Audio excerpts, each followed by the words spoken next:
जय शिवराय मित्रांनो, स्वागत करतो आपला मित्र मी गणेश जगताप महा अपडेट या यूट्यूब चॅनलवर. मित्रांनो, यावर्षी म्हणजे खरीप 2024 मध्ये सुरुवातीपासूनच चांगल्या स्वरूपाचा पाऊस झाला. तसंच ऑगस्ट आणि सप्टेंबरमध्ये तर पावसाने मोठा उच्चांकच गाठला. अतिवृष्टीसारखा पाऊस झाल्यामुळं 1 सप्टेंबर 30 ऑगस्ट रोजी मोठ्या प्रमाणात पाऊस झाल्यामुळं शेती पिकाचं अतोनात नुकसान झालेलं आहे. आणि मित्रांनो, यामुळं सोयाबीन असो, कापूस असो, जे खरीपातील पिके आहेत याचं मोठ्या प्रमाणात नुकसान होऊन शासनाने अनेक ठिकाणी पंचनामे केलेले. तसेच पीक विमा कंपनीच्या प्रतिनिधींनी सुद्धा बऱ्याच शेतकरी बांधवांनी तक्रार दाखल करून पंचनामे सुद्धा केलेले आहेत मित्रांनो.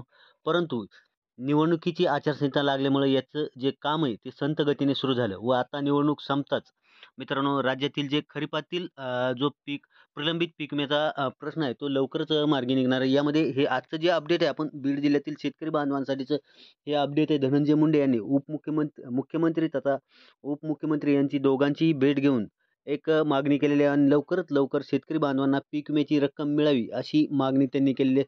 तर सविस्तर अपडेट आपण आजच्या या महा अपडेटमध्ये जाणून घेणार आहोत. अपडेटला सुरुवात करण्याआधी आपण या चॅनलवर जर नवीन आलेला असाल तर चॅनलला जरूर सबस्क्राईब करा. व्हिडिओ तुम्हाला आवडला तर लाईक करा व जास्तीत जास्त माहिती पुढील शेतकरी बांधवांना शेअर करायला पण विसरू नका, जेणेकरून मी बनवलेले असेच नवनवीन अपडेट आपल्याला आपल्या मोबाईलवर उपलब्ध होत जातील. यामध्ये पीक विमा असेल, PM किसान योजना असेल किंवा शासकीय योजनांचं जे काही महत्त्वाचं अपडेट असेल ते आपण प्रामाणिकपणे देण्याचा प्रयत्न करत असतो. तर चला तर वळूया आजच्या आपल्या खरीप अग्रिम पीक विमा 2024 कडे. मित्रांनो, हे अपडेट जे आहे तर दैनिक लोकशाहीने प्रसिद्ध केलेलं अपडेट आहे आजचं. तर वळूया आजच्या आपल्या या महा अपडेटकडे.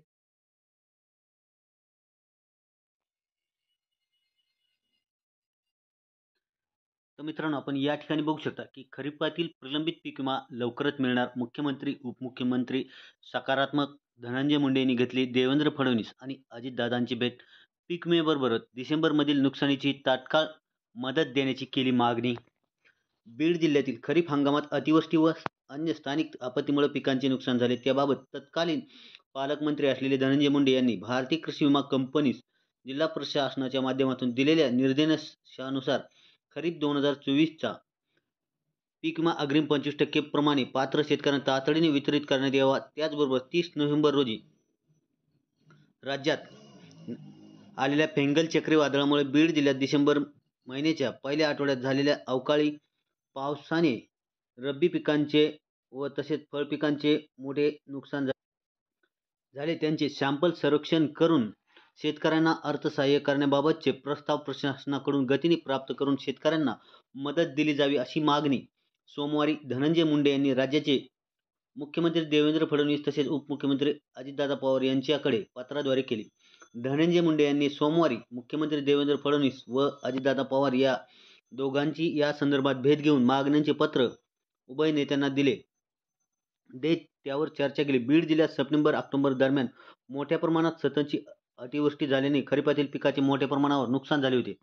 त्यावेळी जिल्ह्याचे पालकमंत्री म्हणून संपूर्ण नुकसानीचा आढावा घेत पीक विमा कंपनी व प्रशासनाची एकत्र बैठक घेऊन विमा कंपनीने प्राप्त तक्रारीच्या आधाराने तातडीने सॅम्पल सर्वेक्षण करून घ्यावे व 25% अग्रिम विमा मंजूर करून शेतकऱ्यांना वितरित करावा अशा सूचना केल्या होत्या.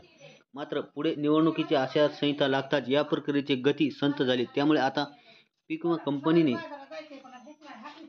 तातडीने सदर 25% अग्रिम पीक विमा वितरित करावा याबाबत भारतीय कृषी विमा कंपनीस राज्य शासन स्तरावरून आदेश व्हावेत अशी मागणी धनंजय मुंडे यांनी उपमुख्यमंत्री व मुख्यमंत्री यांच्याकडे केली असून याबाबत तातडीने निर्णय घेण्याचे आश्वासन मुख्यमंत्री देवेंद्र फडणवीस यांनी दिले आहे. तामिळनाडूमध्ये 30 नोव्हेंबर दरम्यान झालेल्या फेंगल चक्रीवादळाचा परिणाम स्वरूप बीड जिल्ह्यासह महाराष्ट्रात बहुतांश ठिकाणी डिसेंबरच्या पहिल्या आठवड्यातच हलका ते मध्यम स्वरूपाचा पाऊस झाला. बीड जिल्ह्यात सतत 2 ते 3 दिवस अचानक हवामान बदलून हलका व मध्यम स्वरूपाचा अवकाळी पाऊस झाला. यामुळे रब्बीतील तुरीसह खरीपातील गहू, ज्वारी, हरभरा, भाजीपाला व फळ पिकांच्या आदींचे मोठ्या प्रमाणावर नुकसान झाले. या नुकसानीचे देखील सॅम्पल सर्वेक्षण करून जिल्हा प्रशासनाकडून मदतीचे अहवाल प्राप्त केले जावेत व जिल्ह्यातील बाधित शेतकऱ्यांना आर्थिक मदत केली जावी असेही धनंजय मुंडे यांनी आपल्या मागणी पत्रात नमूद केले असून याबाबत तातडीने निर्णय घेण्यात येईल असेही मुख्यमंत्री देवेंद्र फडणवीस व उपमुख्यमंत्री अजितदादा पवार यांनी